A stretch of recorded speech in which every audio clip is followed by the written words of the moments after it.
Primero quiero agradecer a la Superintendencia Nacional de los Registros Públicos por la invitación a participar como moderador en este evento. Me pidieron que haga una pequeña introducción, una pequeña intervención sobre el tema que vamos a tratar, el Sistema Nacional de los Registros Públicos en el Perú. Y cuando empecé a revisar qué es lo que iban a exponer nuestros directos invitados de esta mesa, empecé a recordar algunas cosas muy interesantes. Lo primero que me vino a la mente fue que el año 90-91, haciendo prácticas en la universidad, todavía estudiante, entré a practicar a un banco y luego quedé como abogado de ese banco, pero estaba a cargo de las garantías. ¿Y qué significaba eso en los años 90, donde no había superintendencia, donde no había unicidad de los registros, donde no había todavía un sistema?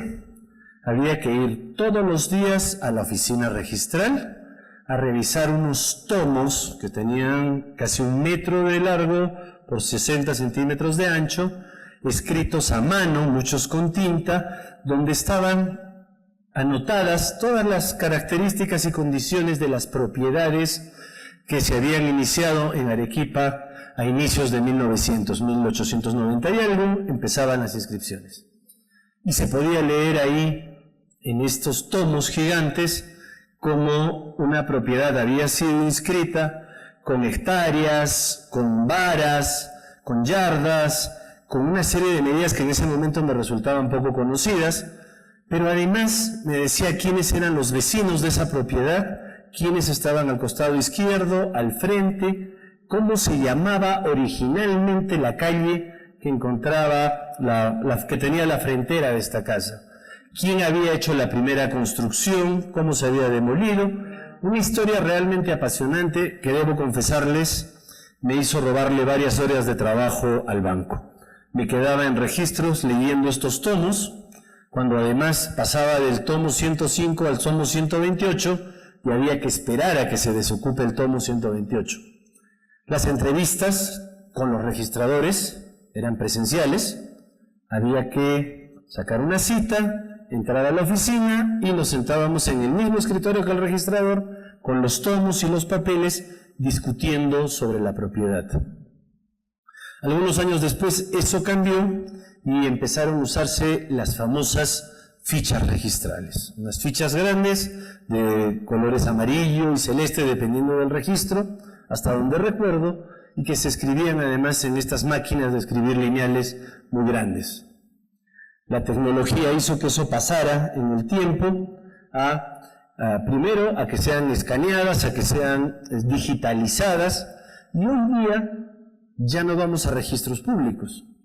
Hoy día vamos a sentarnos en nuestras computadoras, ingresamos y revisamos toda la partida registral casi en tiempo real. Podemos ver todas las anotaciones, todavía encontramos escaneados los libros, los tomos estos gigantes que comentaba, y nos permite sacar copias, imprimir, hacer búsquedas, hacer recibir todos los servicios que el registro nos brinda hoy día. Entonces yo decía, miren, todo esto tiene una correlación en el transcurso del tiempo. Entre el año 90, que yo empecé a hacer estas prácticas, y hoy día encontramos un gran cambio tecnológico en la atención del registro. Hay un cambio que implica razones de seguridad, que implica la unificación de las oficinas registrales, que cambian totalmente la forma de atención al público. Hoy día podemos conversar con los registradores a través de una videoconferencia, ya no tenemos que ir a las oficinas, y todas estas son, creo yo, grandes ventajas que nos trae el registro público. Nos permite hoy día acceder en tiempo real a información valiosísima para que los abogados de la calle podamos tomar decisiones, podamos celebrar contratos, podamos asesorar a nuestros clientes en todos los requerimientos que tengan con relación a los actos que son materia de inscripción. Esto es parte de una historia muy bonita, probablemente una historia personal, y muchos estarán preguntándose a qué viene esta historia, ¿no? Pues bien, Esta historia creo yo que puede servir de introducción para escuchar a los tres grandes expositores que tenemos hoy día. En primer lugar, al doctor Mario Castillo Freire, quien va a hablarnos sobre un hecho histórico, precisamente sobre un memorándum que ha cumplido ya el primer siglo, emitido por el doctor Manuel Augusto Laechea, respecto de cómo debían integrarse los registros y específicamente el registro de propiedad y la discusión que se generó con relación a este memorándum. En segundo lugar, vamos a tener la participación, la intervención del doctor José Luis González Loli, quien nos va a hablar precisamente de esta modernización del registro desde el punto de vista del usuario. Él, que ha sido registrador, ahora es notario, nos puede decir cómo percibe el usuario esta modernización de los registros. Y finalmente va a intervenir la doctora Elvira Martínez Coco, quien además de ser una destacadísima profesional y docente universitaria, por favor, la doctora va a ser la segunda en intervenir y nos va a contar cómo recibió, cuál fue su experiencia en registros públicos. En realidad, ella debería ser primero. Si no tenemos inconveniente y a pedido de los expositores, nuestra primera exposición estará a cargo de la doctora Elvira Martínez Coco, quien nos va a comentar cómo recibió el registro y cuáles fueron los costos de la modernización que tuvo que asumir como segunda superintendenta nacional de los registros públicos. Muy bien, las intervenciones deben tener, ya lo saben ustedes, un promedio de 20 minutos. Luego de esto pasaremos a una breve ronda de preguntas y cerraremos con una intervención final cada uno de los expositores. Les agradezco mucho por este tiempo que me han brindado y entonces dejamos con el uso de la palabra a la doctora Elvira Martínez Coco, para quien pido un fuerte aplauso.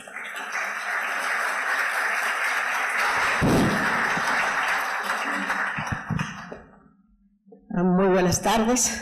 Saludo al nuevo Superintendente Nacional de los Registros Públicos. Estaba tentada de decirte Manuelito porque has trabajado conmigo, ¿no? Pero ahora las formalidades dicen pues que debería de llamarte doctor Manuel Montes, ¿no?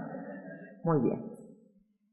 Saludo también a todos los jefes de las oficinas registrales que están presentes, pero por sobre todo saludo al alma de la SUNAR, a todos los trabajadores que hoy día se están capacitando y a los distinguidos colegas que me acompañan en este panel. Si pasamos a la primera diapositiva.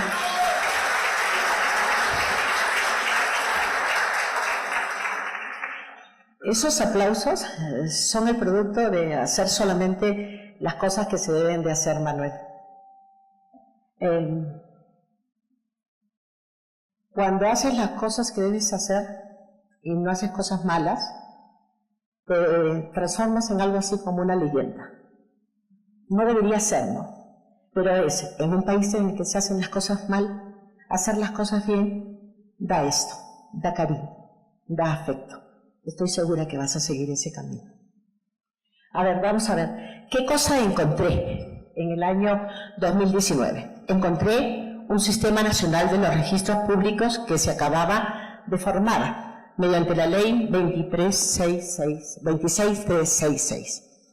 Casi le iba a poner número diabólico al final, ¿no? La entidad ya contaba entonces con una estructura de órganos desconcentrados a nivel nacional, que eran las oficinas registrales regionales. ¿Dónde está mi mano izquierda? Ahí está. Los hitos históricos y cuál fue la clave y los cambios estructurales que se produjeron en ese momento. El desafío central en esta etapa fue asegurar la calidad de la información registral y la uniformidad de criterios interpretativos a nivel nacional, porque existían criterios dispersos en las distintas oficinas, con el objetivo de unificar y consolidar la segunda instancia registral. Se dispuso la disolución de los tribunales registrales existentes, salvo el de Lima, y la creación de los tribunales registrales del norte, del centro y del sur. Recuerdo que a Nelida Palacios le dolió mucho ese cambio, pero creo que con el transcurso del tiempo comprendió que era necesario. Se convocó a un concurso público de méritos para cubrir la plaza de miembros de la segunda instancia administrativa registral, específicamente para cubrir las plazas del Tribunal Registral del Norte y del Tribunal Registral del Sur.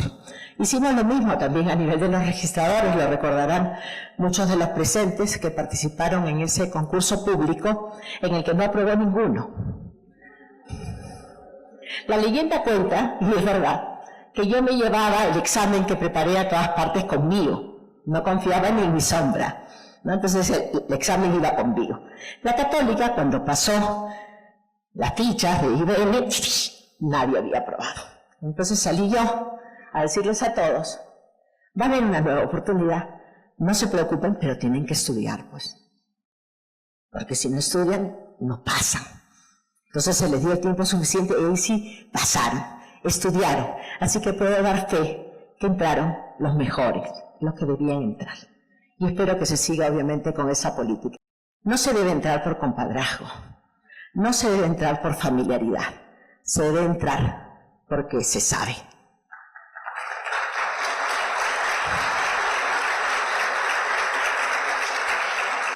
Oigan, parece que los hubiera contratado. Después vino el tema de la implementación tecnológica, ¿no? El sistema de información registral SIR ya había sido implementado en la oficina registral del INE Callao, en la ORLC. Muchos de los antiguos recordarán al famoso doctor Martínez.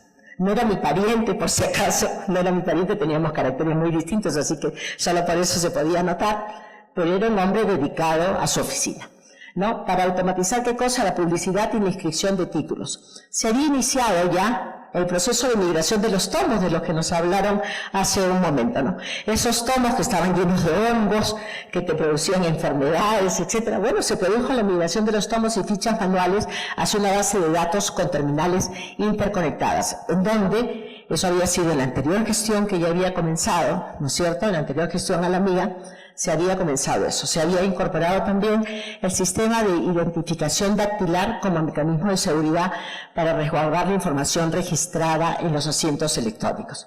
En los años 1999 y 2000, que fueron los años de mi gestión, nos centramos en llevar estos avances iniciales de automatización a una escala nacional, ¿no es cierto?, a replicarlo en todos los departamentos del país y en desarrollar también el marco normativo de los nuevos servicios digitales y la titulación masiva.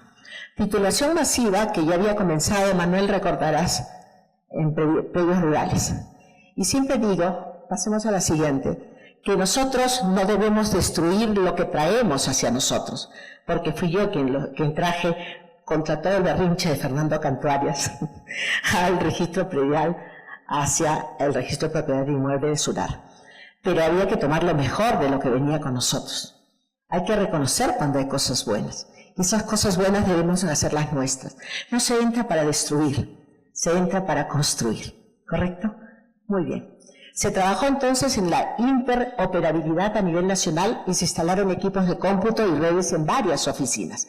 Se desarrollaron sistemas internos, incluyendo el sistema de caja registral y el sistema para la edición masiva de fichas. En el marco del Plan Operativo 1999 se continuó con las actividades del componente de registro y durante el año 2000 se presentaron a los registros públicos un total de 252.382 títulos, entre títulos de propiedad y solicitudes de inscripción del derecho de posesión de predios rurales, habiéndose inscrito más de 238.000. No quiero imaginar, con la población incrementada, la cantidad de títulos que se estarán imprimiendo en el último año. Esto debería de haberse cuadriplicado, ¿no? Más o menos. ¿No? Más o menos por ahí, ¿no? Ya. Mi condición de bruja me hace adivinar fácilmente eso. Bien, acá viene la transición de lo analógico a lo digital, ¿no? Una expansión tecnológica y una estandarización. El SIR y la nueva técnica de inscripción en asientos electrónicos ya operaba en Lima desde octubre de 1997, y desde noviembre de 1998 el esfuerzo de la SUNAR se centró en extender esto a nivel nacional. Muy bien. ¿Qué se dio? Se dieron tres grandes cuestiones. Una interconexión nacional. En el año 2000, la SUNAR continuó trabajando arduamente para interconectar la información registrada a nivel nacional, que fue continuada después ya por mis sucesores, ¿no es cierto? Vino la expansión y el uso del CIR, la Oficina Registral de la Libertad, maravillosamente dirigida en ese entonces. ¿Cómo se llamaba el chinito? Jeb, ¿no? Benjamín Jeb. Él, pues no era fuerte, ahí estaba siempre, ¿no? Viendo que su gente hiciera lo que tenía que hacer. Pues esa oficina de la libertad concluyó en 1999 la transcripción de la información contenida en tomos y fichas al sistema de base de datos, ¿no? En esa misma oficina se iniciaron trabajos para instalar los software desarrollados por la SUNAR en el entorno Windows NT, con el objetivo de manejar más de 25.000 fichas y garantizar mayor fiabilidad y seguridad.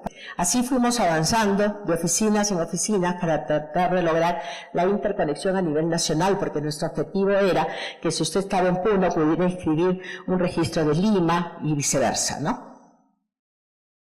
¿Cuál fue el impacto en los tiempos de atención? Durante esta gestión, las oficinas regionales lograron tener plazos de atención mucho más breves, mucho más breves. Yo recuerdo mucho que a la nueva persona que puse a dirigir la oficina del registro automotor en Lima, en el cambio que hice, las inscripciones de los vehículos se venían haciendo en 8 días, en 8 días. Y cuando hicimos el cambio, las inscripciones se comenzaron a hacer en el día. Entonces, esto para el usuario es sumamente importante, ¿no? Que sus inscripciones se realicen con la mayor agilidad posible. Ser doctrinario es algo que siempre ha sido mi preocupación, que la gente se interiorice con los conceptos, que los domine, pero quien dirige adicionalmente algo tiene que tener capacidad de gestión, más que capacidad de escribir libros, ¿de acuerdo? Me dirán, pero usted los escribe, sí pues, pero también me gusta dirigir. Y quienes han trabajado conmigo lo saben. Entonces tienen que poner en la cabeza a alguien que sea una pulga en la oreja. Digo, ¿no? Muy bien. Y hubo una mayor demanda de servicio rápido. Esta mayor demanda de servicio rápido en el año 2000 se dio un incremento de servicios más notorio en los rubros de manifestaciones en un 30%, de certificaciones en un 20% y de búsquedas en un 7%, que no hizo otra cosa que reflejar la confianza que el mercado iba teniendo en el sistema registral. Hubo cambios en el marco normativo. Yo me preocupé mucho, como profesora que soy, ¿no es cierto? Me encanta ver el tema de las leyes, entonces me preocupé mucho de promover que se redactaran leyes para mejorar la gestión de los servicios públicos. Una de ellas fue la ley de la regularización de edificaciones, la ley 27157, se desarrolló el reglamento de regularización de edificaciones y de la propiedad horizontal, aprobando modelos y formularios necesarios para la inscripción de la propiedad y regularización de edificaciones. Todos los que viven en Perú, salvo los extranjeros, ¿no? Todos los que viven en Perú saben de la informalidad en la construcción en nuestro país, ¿no es cierto? La mamá tiene la casa y construye el segundo piso para el hijito mayor, el tercer piso para el otro, nada se escribe, ¿no es cierto? Después muere el hijito segundo y vienen los otros nietos y nadie sabe a quién le toca, es todo un problema, ¿no? Entonces, la ley de regularización de edificaciones, que con el tiempo se ha ido transformando siempre en una constante, fue una cuestión que se promovió justamente para que todo esto accediera al registro. La siguiente. Miriam, me dices en cuánto tiempo voy ya, porque no quiero ser descortés con los que me siguen. Ni sabes, te perdiste en el espacio sideral, no importa. El título, y que hable, no son unos amores. El título de crédito hipotecario negociable, ¿no es cierto? Mediante la resolución 258/99 SUNAR, se aprobó el formato de título de crédito hipotecario negociable, que facilita obviamente el acceso al crédito, permitiendo al propietario gravar un inmueble, lo que es sumamente importante. Siguiente diapositiva. el servicio se implementó también el servicio telefónico de datáfono, que creo que continúa hasta ahora, ¿no? Y en la normatividad rural se amplió la vigencia del arancel de derechos registrales para inscripción de títulos de propiedad rural, reconociendo el carácter social de esta actividad. Claro, eso va a decir que estoy hablando porque se fue al baño, pero eso probablemente no le gusta a los notarios, pero todos ustedes saben que yo fui una luchadora y Hilda también ya regresaste para que lo escuches cara a cara, face to face, y no digas que hablo a tus espaldas, que yo siempre he luchado porque lleguen, porque muchas cosas no tengan la necesidad de pasar por el notario público y vayan de frente a registros para de esa manera reducir los costos, porque registros está en capacidad total. No todo debe pasar por la mirada de... Por supuesto que mi amigo no va a estar de acuerdo, pero no importa. Hay cosas que no cambian, ¿no es cierto? Y la vista no va a cambiar por eso. Tú sigue luchando por eso y yo lucharé por lo otro. Muy bien. Respecto de la expansión de servicios y de la cobertura, hubo una expansión en sedes operativas, ¿de acuerdo? Se continuó el proceso de remodelación, de ampliación y adquisición de nuevos locales para mejorar la infraestructura, incluyendo sedes como Cañete y las obras en diversas sedes regionales financiadas con fondos del PEP. Por ejemplo, en octubre del 99 se puso en operación la sede operativa de la ORLC en Cañete. Los que estuvieron en mi gestión pueden dar fe de cuánto invertí en todas las sedes a nivel nacional para su mejora, en adquisición de nuevas sedes, y todos pueden dar fe de que no puse un sol en mi sede. Porque quería mostrar que primero son todos antes que la cabeza. Y creo que eso es importante. No darse comodidades para unos y darle comodidades al resto, de donde fluye el dinero, porque finalmente nosotros nos mantenemos con recursos propios. Me enteré por ahí que se los quitaron, pero ya sé que se los devolvieron, ¿no? Entonces, gracias a Dios, esos recursos deben quedar donde deben ser, ¿no es cierto?, en el sistema registral para su mejora, para su proyección. Y cuando hablo del sistema registral, quiero decir en todo el sistema registral, y principalmente en los seres humanos que hacen que el sistema registral sea lo que es y tenga el prestigio que tiene.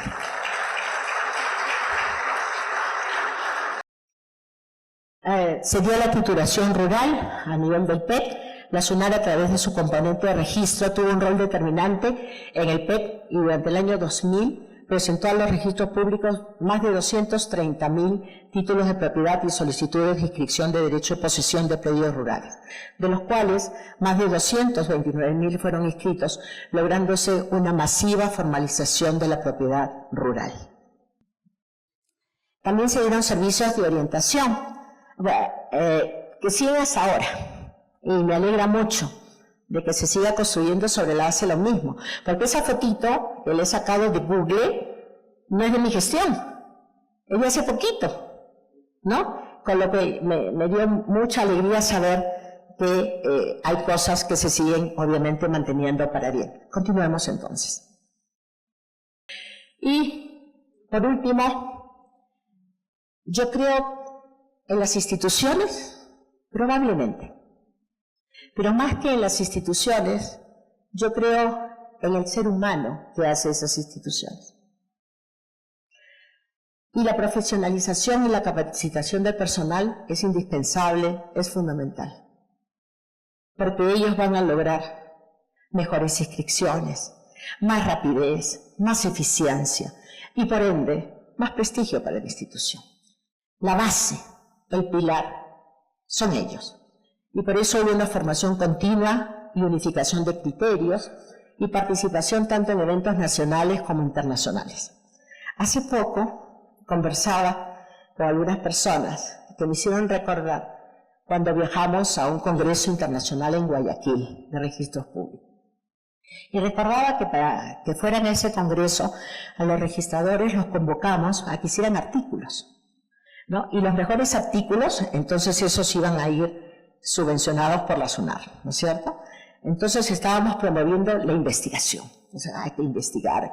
Me cuentan que todavía se está siguiendo con eso, lo que me parece realmente maravilloso. Y con los ganadores, que fueron más de 50, porque éramos multitud, agarramos y hicimos un congreso en Tumbes. Para los extranjeros, Tumbes es la parte más norte de nuestro país.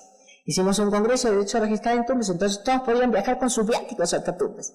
Llegaron hasta Tumbes con su viático y de ahí ya nos fuimos en ómnibus hasta Guayaquil. Y llegamos a Guayaquil en una delegación numerosa, todos a aprender, todos ávidos de conocimiento. Esos seres humanos que se fueron formando en doctrina registral, esos seres humanos a los que nos preocupamos de que tuvieran 2 uniformes por año, zapatos incluidos, a esos trabajadores de los que nos preocupamos constantemente día a día, a esos trabajadores que dejamos que permanecieran porque tenían calidad, porque cuando estás en un lugar importante, estás de superintendente y de pronto te llama un ministro y te dice que debes de sacar, es decir, votar a los miembros de una sala registral porque dijeron lo que tenían que decir, y entonces tú te pones los pantalones largos y le dices, señor ministro, puede despedirme a mí que el siguiente superintendente haga lo que no se debe hacer. No me sacaron, pero tuve pantalones largos para decirle que no al poder, para respetar a los trabajadores, para hacer que ellos sintieran que estaban en un ambiente de armonía, que tenían quien los defienda. Si ustedes hacen eso, que es simplemente hacer lo que deben hacer, se convertirán en una leyenda.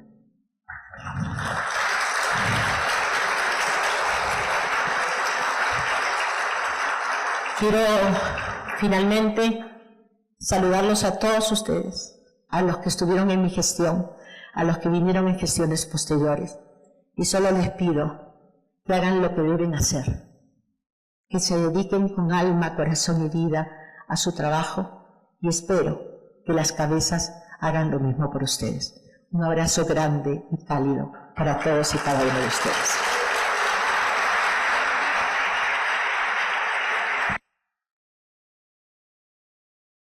Casi 4 años, entre el 98 y el 2001, evidentemente generó un gran cambio en cuanto a la infraestructura y al desarrollo del registro y de la implementación de normas, pero creo que más que eso dejó una enorme huella en todo el personal de registros públicos.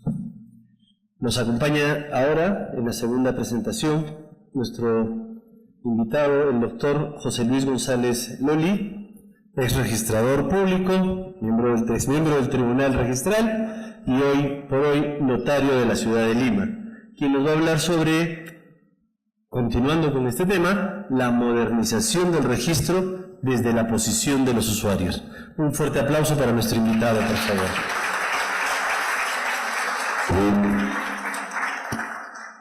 ¿La diapositiva, por favor? Bueno, en primer lugar, mi saludo al doctor Manuel Montes Boza, superintendente nacional, al doctor Víctor Quilcate, jefe de la zona registral, a todos los funcionarios de la SUNARP, a mis amigos y colegas, registradores, vocales, asistentes y a todos a quienes yo hace más de 25 años, justo cuando llegaba la doctora, no me votó, no, yo me fui de notario, ¿no? Me hubiera gustado trabajar con ella porque es una mujer muy inteligente, hizo una excelente gestión y en verdad la felicito por los logros que tuvo. Y creo que el capital más importante que tiene esta institución no son sus edificios ni sus servidores. Son las personas que están acá, las que trabajan en cada una de las zonas y en cada uno de los lugares. Y que siempre han estado presentes conmigo y siempre van a seguir siendo mis compañeros. Ahora bien,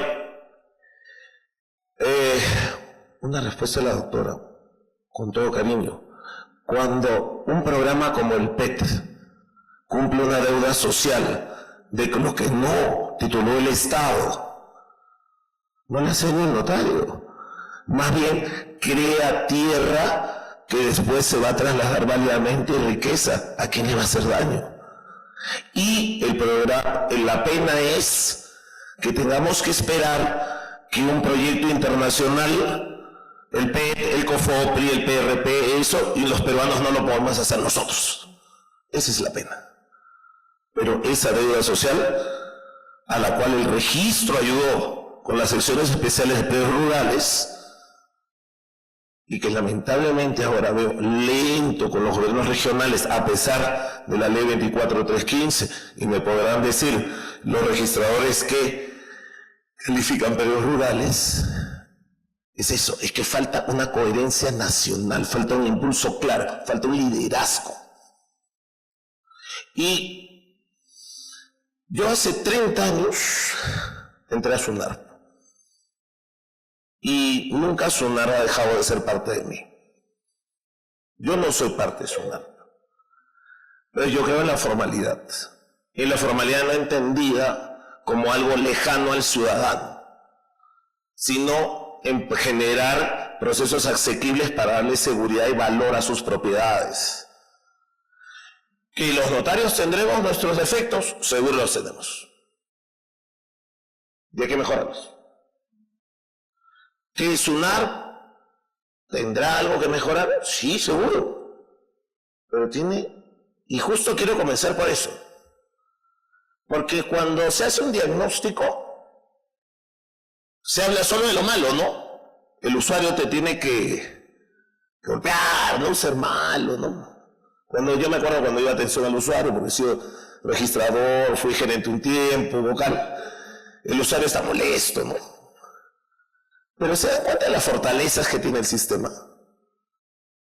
Miren, hace poco hablaban, yo soy del registro automotor, yo soy del registro de personas jurídicas, yo soy del registro de Michoacán. En Perú, desde 1995, la doctora prácticamente lo terminó, creo con minería que estábamos, todos los registros, excepto los de propiedad industrial y esos que tienen leyes especiales, tratados internacionales, están. ¿Qué tiene? Una profesionalización y capacitación en el sistema. Yo puedo discutir con un registrador, de repente no me gusta su observación, pero son personas que han entrado por concurso, no han entrado por vara, han entrado porque correspondían y porque son los que mejor están.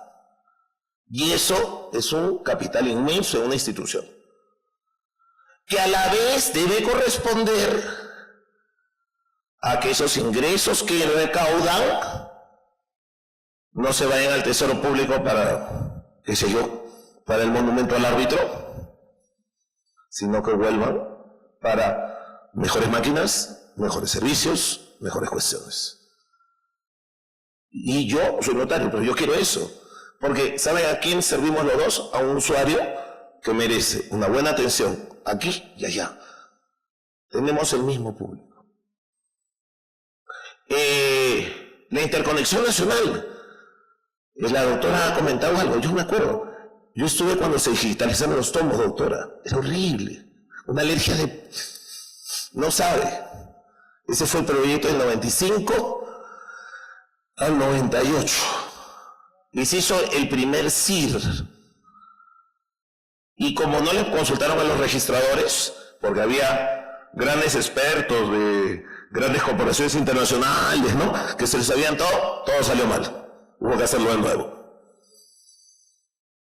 Lección: pregúntale a tu usuario qué es lo que necesita. Que participe la gente de una institución.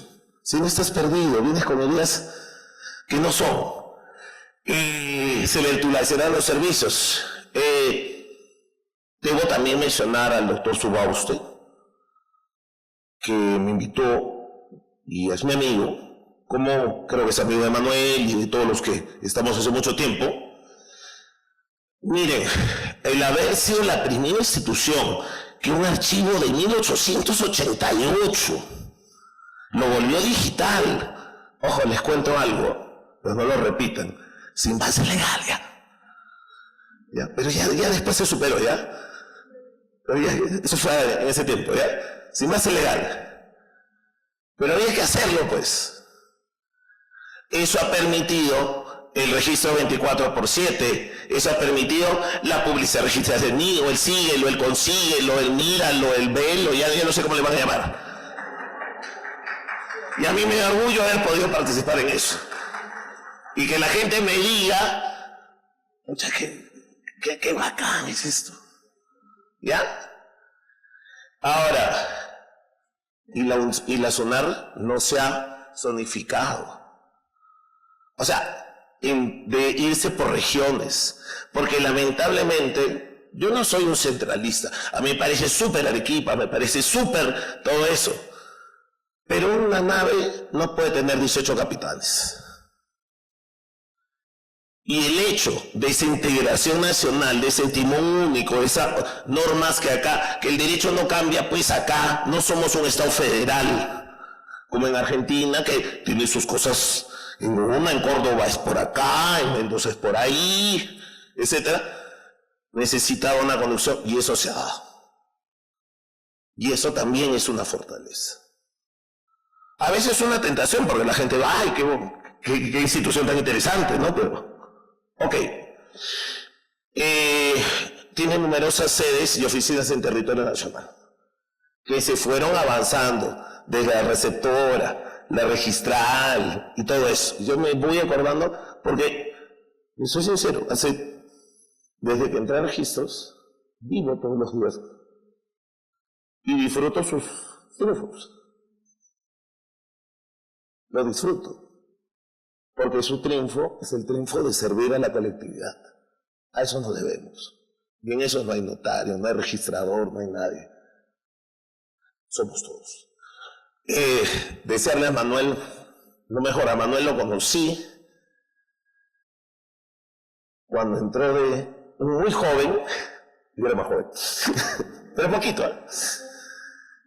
De jefe de la Escuela de Capacitación Registral. Y le metió una fuerza. Ya viajábamos tanto que ya en mi casa me decían que no paraba, ¿no? Tenía que dejar fotos. Suerte que era soltero, ¿no? Si no. Ahora, deberíamos llamarle oportunidades de mejora, ¿ya? Porque la vida me ha enseñado que donde hay un problema hay una oportunidad. Mire, 715 precedentes registrales. La doctora buscó la unificación. Ahora son 715. Cuando yo les explico en las clases de la maestría sobre el precedente tal, que modifica tal, pero que tienes que interpretarlo con tal, y solo si es así y esto, y me dicen, oye, pero esto es algo de iniciados, no es una secta. No son los Illuminati, son los registralati, ¿no? O sea, para que te acuerdes de todo esto. Claro. Y el tribunal hace bien, pues hace su chamba, hace sus plenos. 307, sí. Pero hay una norma que dice que hay que sistematizarlos, que hay que ponerlos accesibles al ciudadano. Y justo hoy día oí hablar a Raquel Guzmán por ahí, que hablaba que estaban queriéndolo hacer con inteligencia artificial. Y en verdad, sí se puede, la inteligencia artificial, ojo, revisadita, no la mezcles en web, y hay un revisor, y tú ni siquiera, ya no es un buscador, es, dime si una persona es casada y adquiere por prescripción, cuál es el estado actual de la jurisprudencia registral, dámelas esto, compárame y dime mi posibilidad de éxito. Y se los digo que eso yo lo puedo sacar con Gemini, ahorita. Pero la otra vez, porque yo uso inteligencia artificial en las clases, ¿para qué? Porque los alumnos lo que tienen que desarrollar son habilidades blandas, tienen que analizar, tienen que comparar, ya no es el tiempo del memorista. Y de pronto me di cuenta, oye, esta resolución del 2024 que me está citando Gemini, yo le soy sincero, yo leo todas las resoluciones, ¿no? A veces no me dan la razón, a veces me tachan, no hay problema, con gusto, así es, se gana, se pierde. No hay problema. Y pero las leo todas. Y digo, oye, pero en 2024 no ha salido nada sobre esto. Y me decía, como dice la reiterada doctrina, no entra. No tenía nada que ver. Cuando la máquina ya está apurada, te pote lo que sea. Así es, ¿ah? Ya entonces, tú tienes que no sobresaturarla, meterle una base bien estructurada, y ustedes, el registrador le va a poder preguntar sus casos. Directo, con las 17.000 resoluciones del tribunal, con los 656 precedentes. Y además te va a poder decir, como alguna vez que me invitaron un amigo Curi en el tribunal registral, te va a poder decir, oye amigo, pero acá han dicho tal cosa y esto es contradictorio con esto, por si acaso, ¿no? O sea, lo puedes mirar. Y ojo que ahorita estamos en la inteligencia artificial, todavía no estamos en la inteligencia artificial fuerte, ¿eh? O sea, de acá a 2 años tenemos la singularidad, todo eso. Pero ojo, eso no reemplaza al ser humano. En algunos países ya están hablando de la IA como juez. He estado en España, en la maestría en Derecho Digital, que dice justicia digital. No lo corrompes, siempre aplica bien los precedentes, trabaja 24 horas, ¿sí? Pero tiene sesgos. Tiene sesgos. No es igualitaria. También es discriminatoria. Y finalmente el que administra es el ser humano. Entonces, nos puede servir. Yo también igual. Una vez di un curso para jueces superiores para que resolvieran sus casos para ascenso. Y les dije, a ver, les voy a poner los casos. Ya. Y le dijo, ¿pueden usar inteligencia artificial? Todos lo usaron, todos se equivocaron porque la inteligencia no se dio cuenta de un detalle. Ojo, la mejora. Entonces, la inteligencia artificial nos va a servir, les va a servir incluso para precalificar, pero hay que trabajarla bien. Detrás de una inteligencia artificial, todavía hasta que no llegue la singularidad, y ese día, ya ahí hablamos, que se llama el día que la inteligencia artificial ya sea fuerte, ya no pasa esto. Ahora, yo me estoy mirando mi amigo ahí. Hay un montón de temas. Voy a citar solo 2. Estamos en reforma del Código Civil. El doctor Mario Castillo, la siguiente, estuvo en una mesa que hizo un anteproyecto de reforma del Código Civil y ahora nos han pedido a un grupo que lo revisemos. No estuvo, disculpa, fue Gastón, disculpa, fue Gastón, pero sacó un libro, sacó un libro en la que criticaba eso. No, Elvidita, déjame precisar, por favor. Eso es entre el libro. Ya, entonces no. Pero él sacó un libro en el que dijo, oye, esto hay que revisarlo porque bien no está. Entonces, lo estamos revisando. Y se ha variado casi todo. ¿No? ¿Ya? Entonces, uno de los temas que es súper importante es el bendito tema de la calificación registral. Tenemos calificación registral en el Código Civil, que dice que el registrador califica todo excepto lo que es judicial. Y te dice más bien que no lo califiques. ¿Qué dice el precedente registral? Sí califica, pero una sola vez y estas cositas, pero si él te dice que no, ya... Entonces, como que sí, ¿no?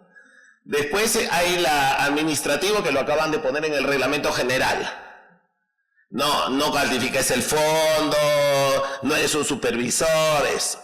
Laudos arbitrales, ¿no? Ya sabes, pues es una justicia, no te vas a meter, pero tampoco es un juez para que te obligue a escribir, ¿ya? Porque pasaron problemas en la década de pasada, ustedes lo saben, ¿no? Y acá los dos saben muchísimo de ahorita. Tenemos como 5 o 6 asuntos no contenciosos de competencia federal. Y esas no están en el Código Civil. Y cuando el tribunal resuelve así y se van en casación, la Corte Suprema le dice, oye, pero ¿cómo se me dice así? Y el tribunal registral, con todo cariño, no crea derecho, las anula, El reglamento no modifica el Código Civil. Pues hagamos un artículo que se revisa el Código Civil y que vea cada uno. Y eso es lo que se ha planteado. Se dice que el registrador debe favorecer la inscripción. Pero ¿qué pasa? Yo he sido registrador. Cuando un registrador observa mal, por ahí le llamas la atención. O el tribunal registral le dice que sea celoso. ¿No han visto? Que ponga mayor celo en la calificación, ¿no? Que sea un registrador celoso. Entonces, pero cuando escribe mal, 15 días de suspensión, juicio, todo eso. Oye, no es decirle al registrador, fomenta la inscripción, dale una cultura que lo respalde. Si él ha escrito bajo una interpretación posible, discutible como todas, no debe ser sujeto a sanción administrativa. Y más bien la institución no debe decir, ay, es el registrador, yo me aparto, sáquenle la sanción. Debe apoyarlo. Y así sí se fomentan las inscripciones.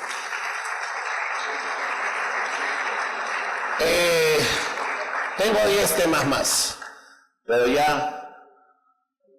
¿Sabes? ¿Puedo? Ya. Una cosita más. Y hay un problema que realmente... Ya no voy a hablar del tercero registral, de la fe pública, ya ese es un tema para otra conferencia y seguro que nos divertimos mucho con Mario, con los amigos de por ahí. Pero ¿saben qué? Ahora estamos con los instrumentos digitales. Yo me acuerdo que el año 2015 había el Grupo Orellana, que se falsificaba, que se suplantaba. ¿Y qué hizo SUNARP? Y tengo que decirlo, ¿no? Lo hizo porque el notariado no lo hacía. Creó una plataforma que se llama SIT-SUNARP, ¿no es cierto? Casi nadie la usaba. En la pandemia nos obligaron un poquito y salió una norma, tienes que usarla, ¿no es cierto? Y si no, no te califico. ¿A cuánto han bajado las falsificaciones de los instrumentos notariales, chicos? Al 1%. Porque yo te lo envío con mi firma digital, de mi sistema seguro, interconectado. ¿Qué falta? Los documentos administrativos, los documentos judiciales. El registrador llamando al funcionario administrativo que no le contesta, no sabe si es verdad o no, si la sentencia judicial, mirando el sistema y no sabe. Y hay una ley que dice que ellos deberían haberlo hecho. Háganla efectiva. Porque cuando hay suplantación, les soy sincero, culpables somos nosotros. Y si hay un fondo indemnizatorio, habría que ver la forma como se indemniza. Porque el bendito tema de quién paga el tercero, hay que difundirlo en costos sociales, como todo. Pero cuando el registro inscribe algo que es falsificado, es indudable pues que ahí debía aplicarse la garantía de indemnización de los errores registrales. Pero si ustedes dejan la puerta abierta, ya no cerraron en notariales, está bien. Yo he escrito sobre el instrumento electrónico, es correcto, a algunos les fastidió, pero estamos creo al 98%. Administrativos, judiciales y todo, con verificación, un registro seguro, y que no le pueden decir, como dice el Tribunal Constitucional, ¿sabes qué? Para que tú el primero seas protegido por la fe, para que no te quiten tu propiedad, tú tienes que estar mirando alerta registral, tienes que estar revisando tu partida. No, el registro tiene que ser seguro. Pero no, yo sé que no es seguro, no porque ustedes no quieran, sino porque los aplastan. Oye, nadie me contesta, este oficio, las falsificaciones son, entre comillas, buenísimas. Entre comillas.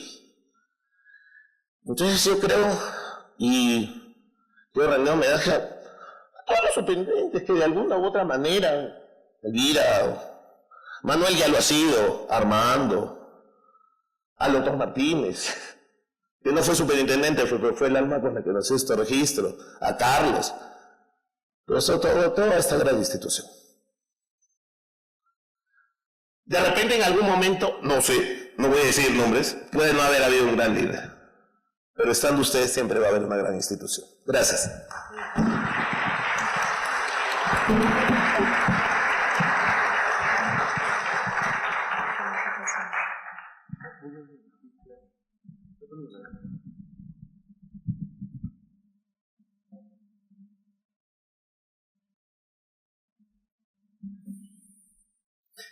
Interesantísima la propuesta del doctor González Loli, inteligencia artificial, relación, notarios, registros, pero seguimos llegando a un punto común. Los servidores de registros públicos son el alma del registro, me parece. Y esto es muy importante. Quisiéramos pasar a la tercera conferencia que nos corresponde el día de hoy, y quisiera invitar para el uso de la palabra al doctor Mario Castillo Freire, quien nos va a hablar sobre un hecho histórico y su trascendencia en el desarrollo del registro al día de hoy. Por favor, recibamos al doctor Castillo con un fuerte aplauso.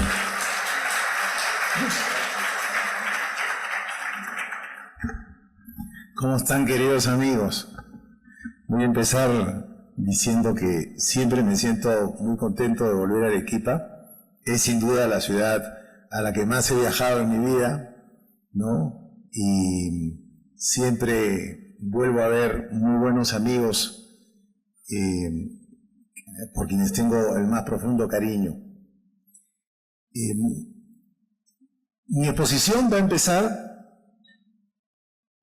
saludando a Manuel Montes, porque el saludo y lo que voy a decir tiene directa relación con lo que voy a hablar en mi exposición.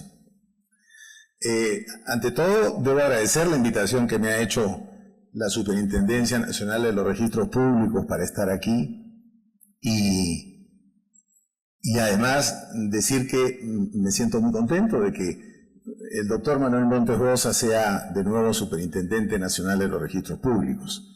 Soy amigo de Manuel desde hace casi 40 años, desde el año 1986, porque ambos practicamos juntos en el mismo estudio de abogados simultáneamente, ¿no? En el estudio Lechea, en el centro de Lima, en la mezanine de lo que hoy es el Jurado Nacional de Elecciones y antes era el Citibank. Entonces ahí practicábamos, con nuestro terno, pues teníamos que estar muy en la tela, ¿no es cierto? Y con un grupo magnífico de amigos, ¿no? Varios de los cuales sigo viendo y con quienes, al igual que con Manuel, tengo la más profunda amistad y el mayor cariño de los compañeros de trabajo de esa época. Además, en el estudio teníamos un jefe que es el hijo de quien voy a hablar, porque nuestro jefe era el doctor Manuel Pablo Lechea Dubois, hijo de don Manuel Augusto Lechea y Olechea.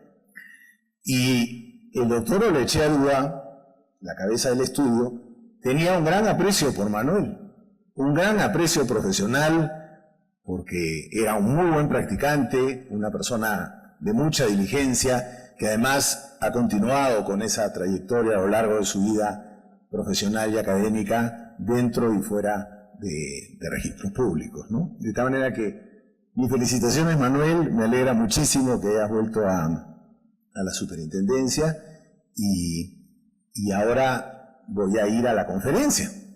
¿Por qué todo esto? Fíjense ustedes, yo recordaba, porque semanas atrás, un amigo que lamentablemente no ha podido venir y que iba a moderar el panel, este amigo me preguntó sobre qué iba a hablar, y le dije, no sé, le digo, mira, creo que algo de historia, registro, es más, este amigo tuvo la enorme gentileza de obsequiarme un libro publicado durante tu anterior gestión, Manuel, sobre inscripciones notables de registros públicos, un libro de 2020, ¿puede ser? Claro, eso fue el 2019, bueno, el 2019, ¿no es cierto? Y era mi idea hablar algo de la historia de registros, pero no iba a salir. ¿Por qué? Porque en realidad yo no he trabajado en registros, ¿no? Soy un usuario de registros, soy abogado en ejercicio, pero no he trabajado en registros no he sido registrador, no he sido jefe de registros, como quienes me acompañan en el panel. De tal manera que escogí un tema particular porque creo que puede llamar la atención aquello que voy a recordar o aquello que voy a contar. Hace exactamente un siglo, y esta es una cosa que yo recordaba que había sido el 25, pero no recordaba que era tan cercano a la fecha en la que estamos, porque estoy hablando de agosto o septiembre del año 1925. En agosto o septiembre de 1925, en 4 sesiones consecutivas de la comisión que elaboraba el que luego fuera el Código Civil de 1936, el extraordinario grupo que era la comisión que elaboró el Código del 36, que era un magnífico código, que estaba compuesto por don Manuel Augusto Lechea, Alfredo Solfi Muro, Pedro M. Oliveira y Juan José Calle. Entonces, este grupo más el médico don Hermilio Valdizán, ¿no? Un psiquiatra que conformaba la comisión que elaboraba el nuevo Código Civil. Eso es fabuloso, no solo para digamos, preguntarle las cosas, digamos, relativas a temas médicos o a temas de comportamiento de los seres humanos que tiene que ver tanto con todos los temas de todos los libros, ¿no? Sino además porque además no era cualquier psiquiatra, era don Emilio Valdizán, ¿no? Formaba parte de la comisión. Bueno, ¿qué pasó hace 100 años? Hace 100 años se discutió en el seno de la comisión cómo se procedía en relación a lo que el Código del 52 establecía sobre la manera o la forma como se transfiere la propiedad. Y el Código de 1852 establecía, siguiendo el modelo francés, que la propiedad inmueble se transfiere, ¿no es cierto?, con el solo consenso, la sola obligación de enajenar. Creo que era no recuerdo el artículo exacto del Código, era el artículo 1172 del Código Civil de 1900. En el Código de 1852 fue el artículo 1308, en el del 36 fue el 1172. Y la comisión estuvo dividida. Olechea presentó un memorándum, y por eso viene el recuerdo y el título de mi exposición, un memorándum que decía que él era partidario de seguir con el mismo sistema de transferencia y propiedad. O sea, que la propiedad se transfiere, ¿no es cierto?, por la sola obligación de enajenar y no por la inscripción registral. Y 2 de los miembros de la comisión, los doctores Alfredo Solfi Muro y Pedro M. Oliveira, eran partidarios de cambiar y de que digamos, si bien de una manera atenuada y paulatina, eran partidarios de proceder a un cambio en este modelo. Al final, Juan José Calle se plegó a la posición de Olechea, y la posición de Olechea fue la que se tradujo en el artículo que he mencionado del Código Civil de 1936. Y entonces, hasta ahí puede ser un poco historia conocida, pero algo que uno podría preguntarse es, ¿por qué la propiedad inmueble se transfiere así?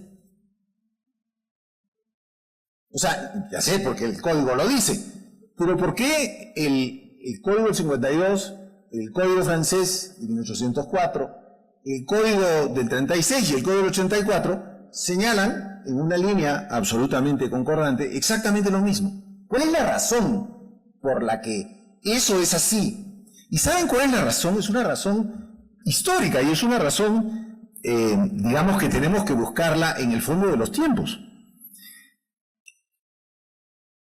No hay duda de que el proceso revolucionario de la Revolución Francesa, que tuvo pues situaciones aberrantes, digamos, en materia de abusos y todo lo demás, pero el proceso revolucionario trajo consigo nuevos valores primero de repudio y de entierro hasta literal, de la monarquía, y también de la voluntad de que prevalezcan determinados valores, entre ellos y determinados derechos de las personas, entre ellos el derecho de propiedad. Llamaría la atención si uno efectuara un recuento de cómo se trataba la materia en la comisión que elaboró el Código francés. Y ahí está la razón por la cual la propiedad inmueble en el Perú se transfiere de la manera que se transfiere. Fíjense ustedes, el proyecto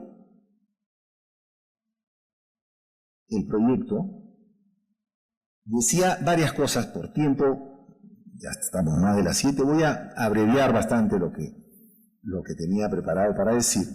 Pero, por ejemplo, Portalis, uno de los miembros, tal vez el más ilustre de la comisión que elaboró el Código francés, decía, haciendo un breve estudio acerca de los orígenes del derecho de propiedad, decía: la necesidad y la industria son los dos principales creadores de la propiedad. Desconfiemos de los sistemas en los cuales parece hacerse de la tierra la propiedad común de todos, ya que esto facilita el ser pretexto de no respetar los derechos de nadie. Y agregaba: ustedes no estarán sorprendidos, en un discurso que daba a la comisión, de que este proyecto se reduzca a algunas definiciones, a algunas reglas generales. El cuerpo entero del Código Civil está consagrado a definir todo aquello que puede referirse al ejercicio del derecho de propiedad, derecho fundamental sobre el cual todas las instituciones sociales reposan, y que para cada individuo es tan precioso como la vida misma, ya que él le asegura los medios de conservarla. Difícilmente, digamos, alguien que pueda incluso ser liberal en materia económica podría hoy decir palabras tan gráficas como las que señalaba Portales. Y agregaba: este principio es como el amo universal de toda la legislación. Él recuerda a los ciudadanos lo que se debe entre ellos y al Estado lo que él debe a los ciudadanos. Él modera los impuestos, él fija el régimen feliz de la justicia, él detiene en los actos del poder público los favores que serían perjudiciales a terceros, él aclara la virtud y la propia beneficencia, él deviene la regla y la medida de la sabia composición de todos los intereses particulares con el interés común. Él comunica de este modo un carácter de majestad y de grandeza a los pequeños detalles de la administración pública. También ustedes han visto, se refería a Napoleón, al genio que gobierna Francia, establecer sobre la propiedad los fundamentos inquebrantables de la República. No se puede amar su propiedad, estoy saltándome párrafos, me van a disculpar, sin amar las leyes que la protegen, consagrando máximas favorables a la propiedad, sin amar las leyes, ustedes habrán inspirado el amor de las leyes, ustedes no habrán trabajado solamente en beneficio de los individuos, en el de las familias particulares. Ustedes habrán creado un espíritu público. Y agregaba: una de las primeras condiciones del pacto social es la de proteger y de mantener la propiedad, que todo lo que tiende a este objeto es de la más grande influencia sobre la suerte de los pueblos. Y luego Ford decía: una buena legislación sobre las propiedades es el más bello título de gloria para el Estado que la posee. Ella brinda para él las más brillantes conquistas, ya que ella atrae y reúne bajo su égida a todos aquellos que están envidiosos de partir sus preciosas ventajas. Así se consideraba el derecho de propiedad en la elaboración del Código francés. Entonces, acá viene un tema importantísimo. Si se considera que la propiedad es tan importante, el derecho por excelencia, o sea, no es que yo haya citado los párrafos que en detrimento del derecho a la vida o en detrimento del derecho a la salud o en detrimento de algún otro derecho.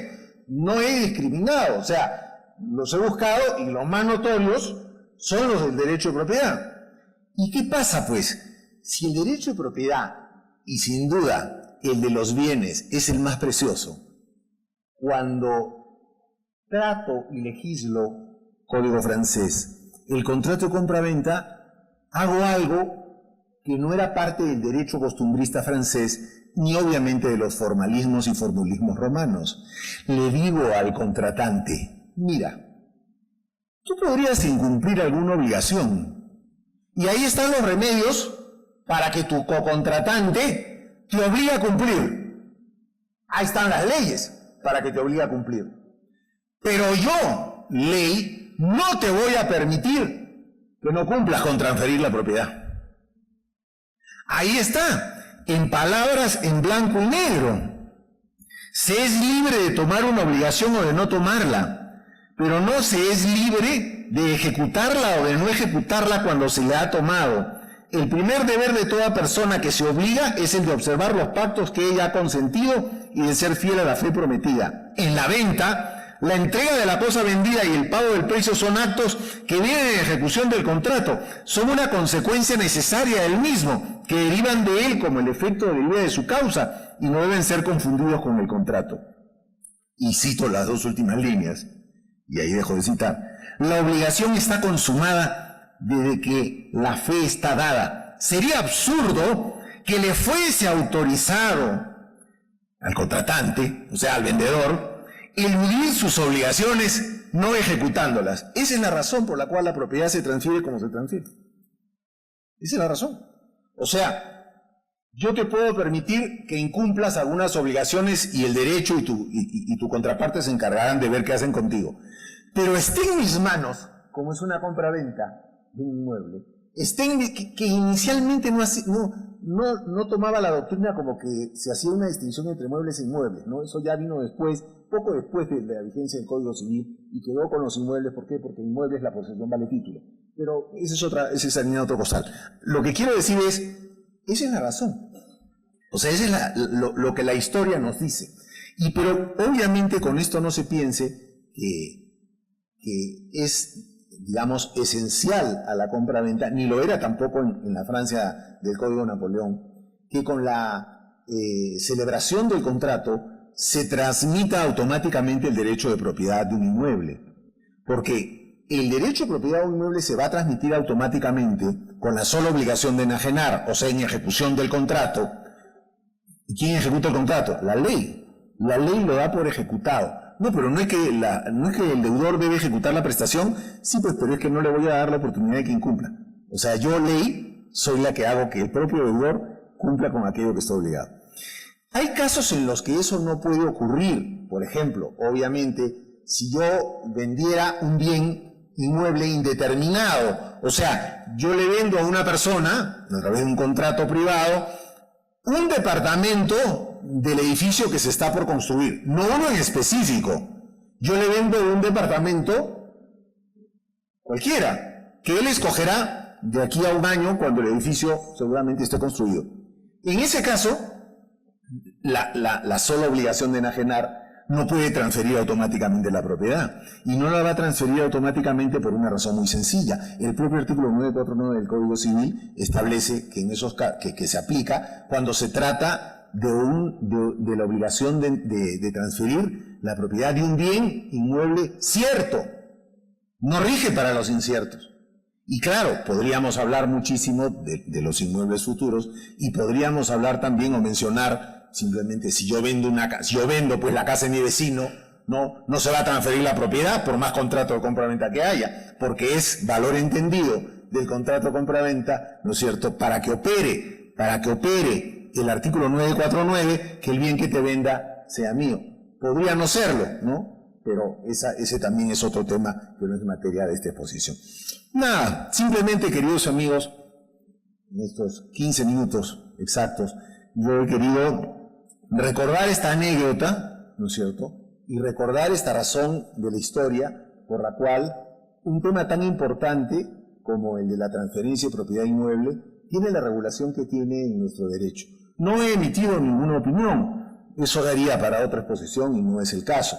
Simplemente estoy haciendo un recuento histórico y una explicación de por qué ese tema en el Perú, en la legislación peruana, siempre ha sido así. Y además, incluso con el registro de propiedad inmueble, ¿no? El registro de propiedad inmueble en Francia rige desde el 1 de enero de 1856, por ley de 1855. Y en el Perú rige desde, si mal no recuerdo, del 2 de enero de 1888, ¿no? Bueno, o sea, con algunas décadas implantamos el registro de la propiedad inmueble. Y claro, el registro de la propiedad inmueble, primero en Francia y luego en el Perú, hizo que se entendiera, esto en los términos más gruesos, ¿no es cierto?, que esa oponibilidad de la transferencia por la sola obligación de enajenar era una oponibilidad relativa a mi contratante y que cuando la transferencia ya estaba inscrita, ya hablábamos de una oponibilidad a terceros, ¿no? Bueno, este es un tema muy lindo sobre el cual se podría hablar mucho más.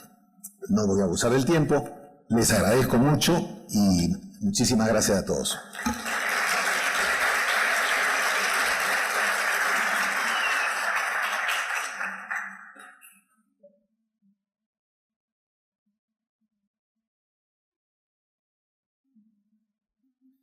Muy bien, muchas gracias, doctor, por esta semblanza histórica y esta reseña tan interesante respecto de los orígenes de nuestras normas respecto de la propiedad, la transferencia de la propiedad.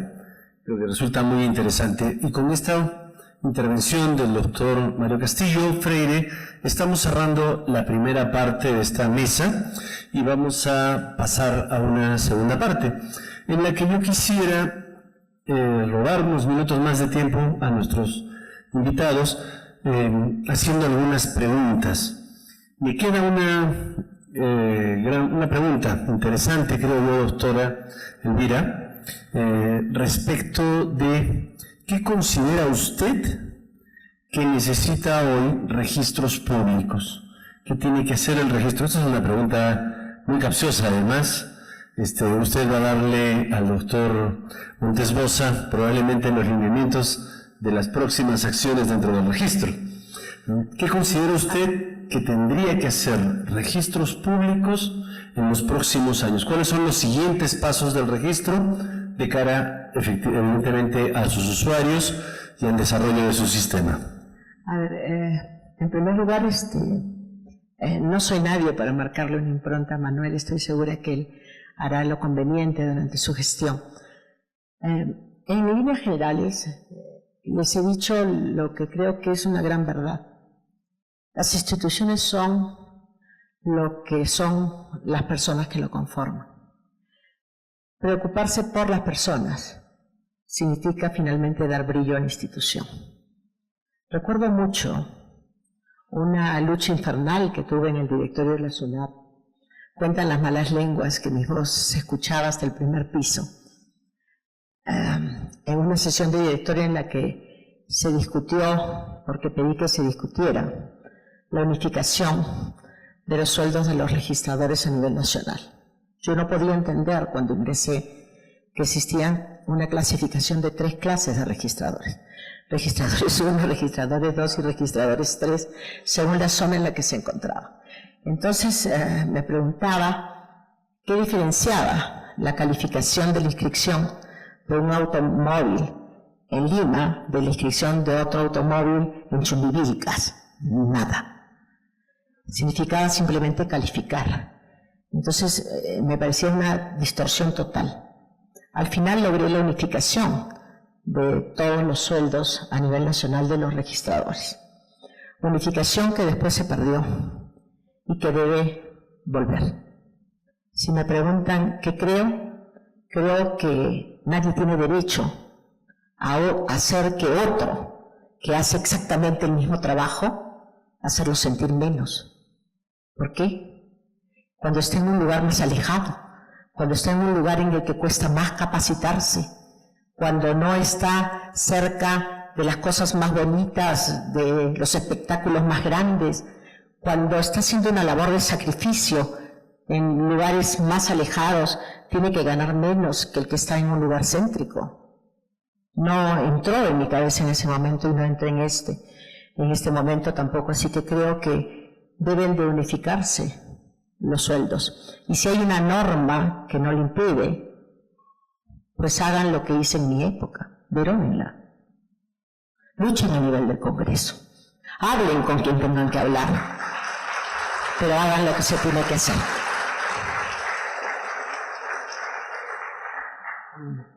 Bueno, he dicho con mi cara de bicho.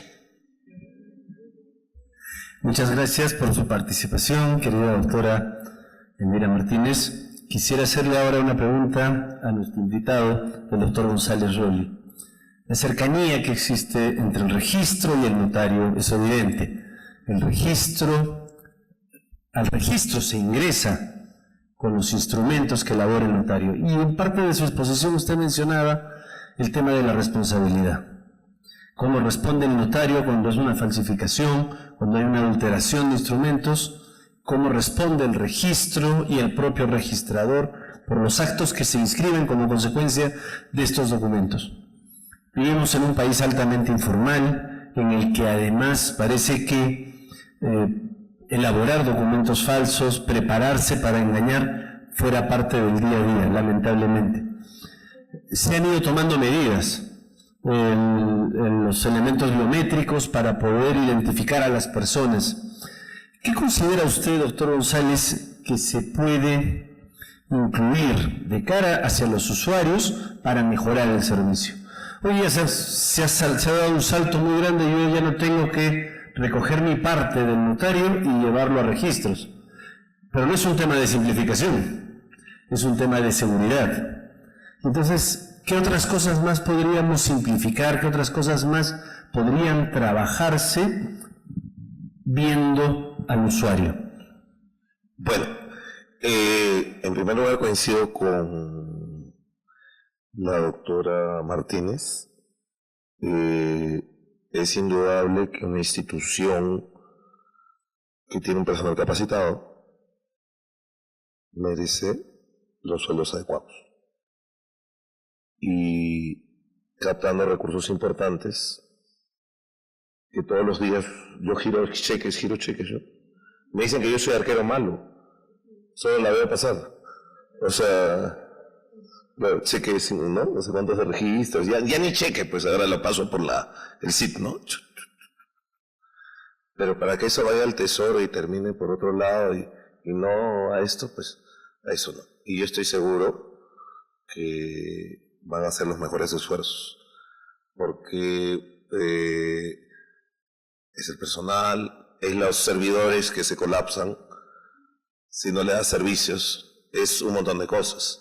O sea, esta gestión se ha caracterizado, la de Armando, por abrir al ciudadano, y me parece súper, ¿no? Dan muchos servicios.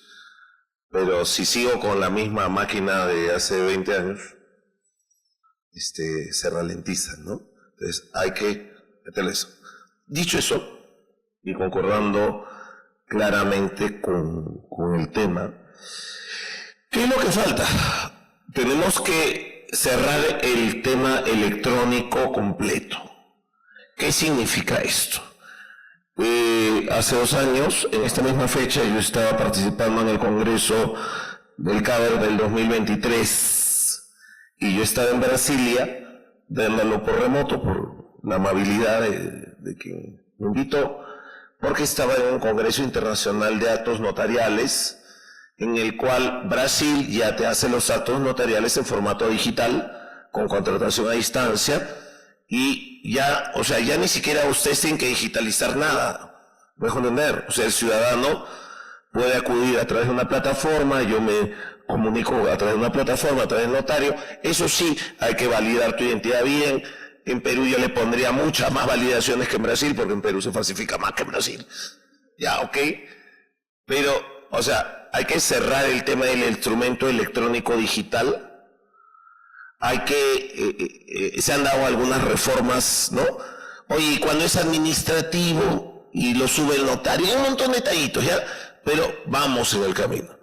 Pero si tú cierras la puerta y dejas abierta la puerta, que la municipalidad tal y todo el mundo siga en físico y todo eso, tenemos que implementar lo que ya está en una ley de hace 5 años, la ley de fortalecimiento del sistema registral, que además le ayuda a calificar a las personas. Además, su archivo registral no se cae. Yo me acuerdo, me dijeron de que en el 9º piso ¿se acuerda que en la zona registral había un 9º piso? Y como todos los días entraba media tonelada, ya estaba cayéndose, y ahora tienen que ponerlo acá, y ahora creo que ya los títulos no se pueden ver en físico, ¿no? Porque están por acá, por allá. Tienen que digitalizarse. O sea, tenemos que tener esa cultura, pero globalizada. Ya no es la pandemia. Ya, y también el notario. Poco a poco, no le voy a decir que hagamos el testamento digital desde ya, no, eso no, todavía no, un poquito, paso a pasito. Pero vamos. Otro tema que yo tampoco le puedo dar aconsejo a Manuel. Manuel es una persona con amplísima experiencia del Estado, registros en COFOPE, en todos lados. El doctor sabe lo que tiene que hacer. Pero efectivamente, el CIR, yo me acuerdo cuando nosotros digitalizamos el año 88, y justo se le comentaba, digitalizamos imágenes, ¿ya? Y era horrible, porque eran unos escáneres la patada, digitalizaban mal, era armar la partida, 100 años, era, en verdad ahí uno perdió bastante, pero sí, y usted lo perfeccionó. Y después vino el doctor Gamarra, terminó la interconexión, y esto es un fruto de muchas en los cuales todos ustedes han sido protagonistas. Pero es un sistema de imágenes, en la cual yo no le puedo poner al ladito, el poder está revocado. Y tengo que ver 2.000 asientos más adelante en la partida del banco, que está revocado. Es data y es la misma imagen. Entonces, yo sé que han habido proyectos, el CIR, el SUR, el CIRE, no sé, todos eran como ese, ¿ya? Y todos cuestan. Pero ahora, con lo que ya permite la tecnología actual, al menos comiencen con lo de ahora. Que lo de ahora, porque lo que tiene en data estructurada, la inteligencia artificial lo entiende más rápido, lo clasifica al toque. Otro tema, se le está pidiendo a los registradores que motiven sus ¿no? Ha salido, ¿no? Tienen que motivar y decirte hasta cómo lo solucionas, ¿no? Sí, son mis asesores. Están con 200 títulos, no podemos subir, pero tienen, ¿no? Entonces, oye, mira, la verdad, yo estaba hablando con Carlos Calderón Puerta de la Corte Suprema, que para mí es un brillante abogado supremo, y me dice, entonces estamos en la sala previsional. ¿Sabes qué hacemos una cosa? Se llama motivación en serie. ¿Cómo es la motivación en serie? Mira, el señor no tiene los años para eso porque le falta, y esos son el 50% de los casos. He sacado 3.000 sentencias casatorias, todas, este es su fundamento. Ok, y estoy al día.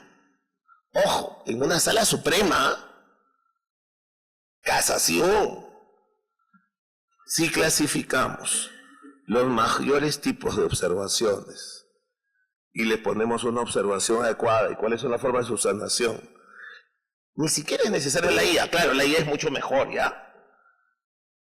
Pero le va a lidiar el trabajo como loco a los chicos. A veces no hay presupuesto. A veces hay desconcierto, tantos títulos, quejas, ¿no? Y nunca me premian, siempre la cosa es porque escribí mal, ¿no? Y dicen que no escribo. Darle instrumentos. No le voy a hablar de la base gráfica registral, solamente le quiero decir que yo estoy convencido, yo estuve en el reglamento que hizo el reglamento de la ley de catastro, creo que también, no sé si estuvo Nélida o alguien por ahí, pero es un fracaso. 21 años, de 1.880 municipalidades, solo 12 son zonas catastradas, ni el 1%. ¿Por qué? Porque no existe una institución que haga catastro en el Perú. 1.870 municipalidades nunca lo van a hacer. Y ahora hace un proyecto que va a hacer en 5 años 22 distritos, a $150 millones. A ese paso, pues, mis tataranietos van a tener un catastro, ¿no? Pero ya para ese tiempo, supongo, de repente ya ni la Tierra existe, ya estamos en Marte, no sé. ¿No? Donde Elon, ¿no? O sea, y por eso, por ejemplo, hay un decreto legislativo 1595, o sea, que fue mi tesis doctoral el tema sobre saneamiento de arenderos, que de repente no te va a solucionar todo. Pero como dijo alguien caminante, no hay camino, se hace camino al andar. Y yo sé que lo vas a hacer, Tito, Manuel. Y ustedes también.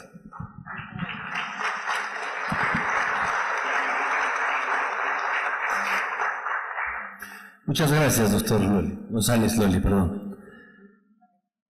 Viene la pregunta de orden académico, ya que la presentación del doctor Mario Castillo ha estado muy vinculada a un tema académico, el Código Civil. ¿Qué considera usted, doctor Castillo, que debe modificarse en el Código Civil? Bueno, desde el acto jurídico hacia adelante creo que podría modificarse muchísimas cosas, pero específicamente en cuanto a la compra-venta, ¿qué podría modificarse? ¿Cómo podríamos mejorar nuestro Código Civil? Ya que estamos trabajando además la propuesta del anteproyecto de reforma del Código Civil y específicamente en el libro, que hoy es el libro 9, el libro de registros públicos.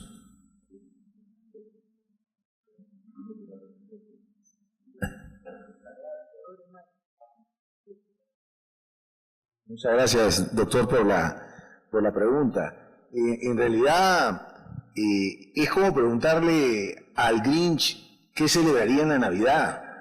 O sea, yo soy la persona que más se ha opuesto a la modificación integral del Código Civil desde que empecé a hablar sobre el tema en 1992, a escribir algunos años después, y con mi primer libro, Tentaciones Académicas, la reforma del Código Civil peruano, que se presentó en junio del 98, luego con sucesivos libros que han ido comentando diferentes anteproyectos. Un segundo libro se llamó Ni urgente ni necesario, más bien defectuoso. Otro libro sobre un siguiente proyecto, ¿por qué no se debe modificar el Código Civil o algo así?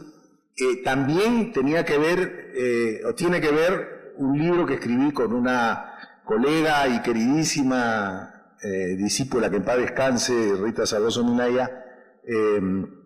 Estos primeros los escribí con Verónica Rosas, que es abogada de mi estudio, y este último con Rita Sabroso, la teoría de los actos propios, porque se quería incorporar en el Código Civil a los actos propios, incluso en nulidad. O sea, si yo celebré el contrato, lo ejecuté y luego me doy cuenta de un vicio de nulidad, no podré demandar la nulidad nunca, porque alguien me dirá, no, pues sí, mira, si hasta te tomaste una foto conmigo, fuimos a almorzar el día que lo celebramos. O sea, esas son cosas que en doctrina no se aceptan, o sea, y que uno las ha visto en blanco y negro en los diversos anteproyectos. Entonces, el Grinch, o sea, yo, ¿no es cierto?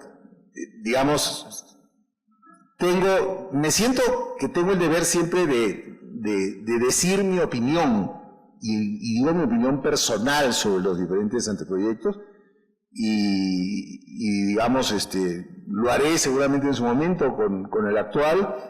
Sé que se están corrigiendo muchas cosas del anteproyecto anterior. Sé también en algunos otros libros que hay barbaridades que se han puesto. Barbaridades, las tengo marcaditas. Sí, y bueno, entonces la pregunta es la peor pregunta que me podrían hacer. Es la peor pregunta, ¿no? O sea, ¿por qué? Porque mi respuesta coherente tiene que ser la que viene siendo desde hace 30 años. No creo en una reforma, en la necesidad de una reforma integral y de fondo de todo el Código Civil. Creo, y con esto acabo, que los códigos sí tienen que reformarse. Como el código se ha reformado en la cuarta parte, más o menos, de sus artículos, año tras año, con modificaciones muy puntuales, habidas, por poner ejemplo cercano a nuestra materia, la ley de la garantía mobiliaria, el Código Procesal Civil, la ley de la capacidad de las personas con discapacidad, la ley de arbitraje del 92 que derogó la cláusula compromisoria del compromiso arbitral. O sea, un montón, leyes de notariado, un montón de normas que han modificado el Código Civil. Incluso algunas, como la ley de la capacidad de las personas con discapacidad, que lo ha modificado de manera transversal. No digo que lo haya modificado bien, creo que en muchos casos lo ha modificado muy mal. Esa ley es, aunque se moleste quienes digamos, algo tuvieron que ver con eso, pero digamos, dice el dicho que el camino al infierno, me están saboteando, que el camino al infierno está empedrado de buenas intenciones. Y claro, bueno, yo sé, la ley tiene muy buenas intenciones, pero muchos defectos. Esa es mi opinión académica y profesional, y siempre la he expresado con la mayor sinceridad, y de hecho son otros los tiempos, y veremos, digamos, en estos temas está trabajando gente tan capaz como el doctor Jorge González Loli. Bueno, digamos, conversaremos en su momento, ¿no? Yo teóricamente formo parte de ese grupo de trabajo, pero por carta que remití al Ministerio no he renunciado, pero me he abstenido de participar por una cuestión de principios en relación a lo que vengo diciendo. Y en relación a otro tema que no es el caso de hablar ahora, ya, que es un tema formal, pero eso ya es otra cuestión. Pero sí el Ministerio tuvo la gentileza de invitarme y sigo formando parte del grupo, pero no participo en él. ¿Ya? No participo, soy el Grinch, no puedo dejar de ser el Grinch, pues. ¿Ya? Así que, nada, eso quería decir. Gracias. Bueno, iba a recoger mi pregunta, doctor, pero creo que se la voy a ceder nuevamente a la doctora Elvira Martínez. Yo comparto la reflexión de Mario. En verdad, cambiar un código civil es una tarea titánica, es sumamente difícil. Intentarlo es el producto del trabajo de varias generaciones.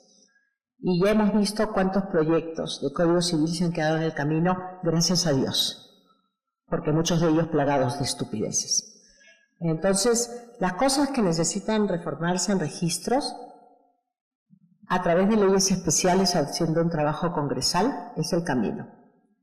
Y los sueldos, decreto de urgencia. Toma nota. Decreto de urgencia. Vía decreto de urgencia, obviamente va a tener que ser impulsado por el Ministro de Justicia, reúne requisitos para poder llegar a ese camino. Y un personal contento va a dar una institución feliz.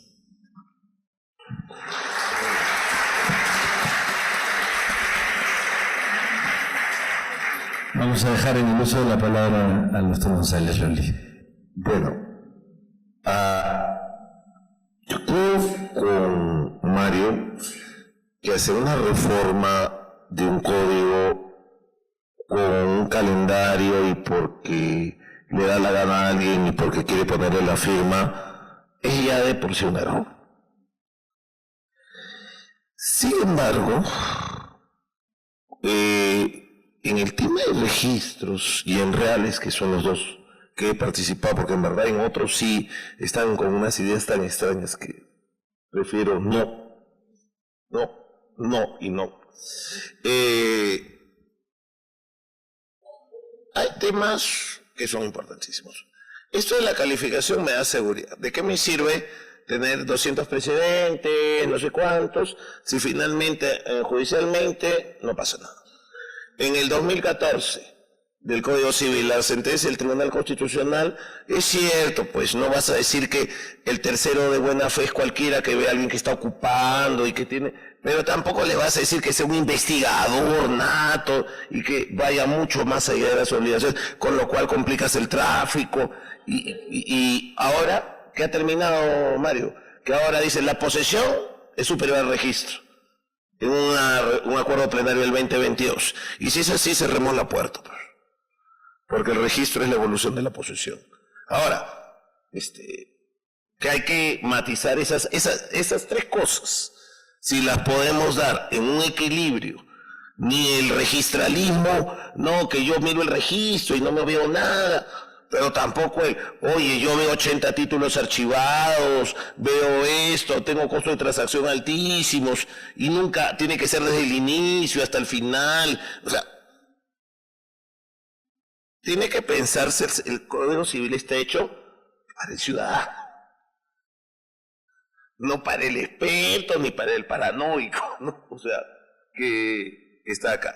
Entonces, esos tres artículos, si se pudieran, el de oponibilidad, porque si no podemos optar por una inscripción constitutiva, si imaginan la inscripción constitutiva, yo era enamorado de la inscripción constitutiva a los 25 años, hace 30 años, ay, que los alemanes, qué bacán, entonces ya no hay propietario oculto porque todo es acá. A ver, ponte a pensar acá en el Perú. Y no es por lo del catastro que decía Carlos Cárdenas, ¿ah? Porque el catastro es un registro administrativo, tú puedes inscribir con catastro o sin catastro, como se hacía en España y todo. Es por algo bien sencillo. ¿Tienes títulos inscribibles? son formales, está inmatriculado, y si está inmatriculado, está parcelado, está habilitado, está hecho esto, entonces a millones de personas que tienen un título que algo les sirve, aunque sea, los volverías posesionarios. Entonces, que hay que robustecer la oponibilidad de lo escrito del 2022 dándole, no como lo ven los jueces que un día dicen esto es nulo porque es venta ajena y todo, que es totalmente distinto a la fe pública. Porque si no, no crea seguridad jurídica. Porque finalmente, por mejores asientos que hagan ustedes, por mejores escrituras que hago yo, si la gente no se siente segura con nosotros, si la gente, como dicen, disculpen, lo dicen, me robaron mi mueble, como si fuera mi mueble. Entonces, no estamos cumpliendo nuestra función. Entonces, en ese sentido, sí, algunas normitas hay que pelear, porque no, ¿de qué vale ganar el mundo si pierdes el espíritu? Y el espíritu es la seguridad. Entonces, esas cositas, yo creo que estoy seguro. Mario, tú. Ahora, lo demás de que por ponerle un código y decirle que es mi nombre, no, pues eso ya es otra cosa. Y yo estoy seguro que este no va a salir, pero vamos a dejar al menos unas propuestas. Y así se hizo el código del 84, así se hacen los códigos, haciendo propuestas, se van recogiendo, y después más adelante podrán salir de repente y se mejorarán. Gracias.